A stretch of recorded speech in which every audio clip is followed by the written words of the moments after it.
औज़ुबिल्लाहिमिनश्शैतानिर्रजीम बिस्मिल्लाहिर्रहमानिर्रहीम। मैं नहायत दुख के साथ आपको ये बताना जा रहा हूँ कि कोरोना की सूरत हाल मज़ीद संगीन तर होती जा रही है और इस वजह से जो अहम ख़बरें हैं 27 अज़ला में स्कूल जो पहले 12 तारीख को खुल रहे थे अब वो मज़ीद एक हफ़्ते के लिए बंद हो गए हैं, जबकि दीगर ट्रांसपोर्ट वगैरह सारा कुछ ये 15 सितंबर तक बंद है। 15 सितंबर के बाद भी 15 सितंबर को ऐलान होगा अगले प्लानिंग का। ये ज़रूरी नहीं है कि 15 सितंबर को खुल जाएंगे या 16 सितंबर को खुल जाएंगे, बल्कि 15 सितंबर को ऐलान होगा कि आगे कब तक खुलेंगे, कल खुलेंगे या नहीं खुलेंगे, ये 15 सितंबर को ऐलान होगा।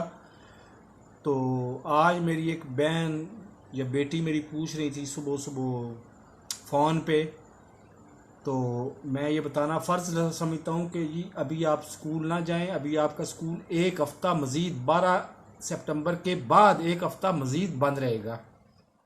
तो मज़ीद मालूमात के लिए आप अपने करीबी हेल्प सेंटर से रब्ता कर सकते हैं या अपने करीबी स्कूल से रब्ता कर सकते हैं, अपने मुतल्लिका स्कूल से रब्ता कर सकते हैं। अगर मेरा चैनल सब्सक्राइब नहीं किया तो सब्सक्राइब कर लें, साथ लगे बेल आइकन को दबा के ऑल नोटिफिकेशन को ऑन कर दें ताकि मेरी हर नई आने वाली वीडियो का नोटिफिकेशन आपको बर वक्त मिल सके। अल्लाह हाफिज़।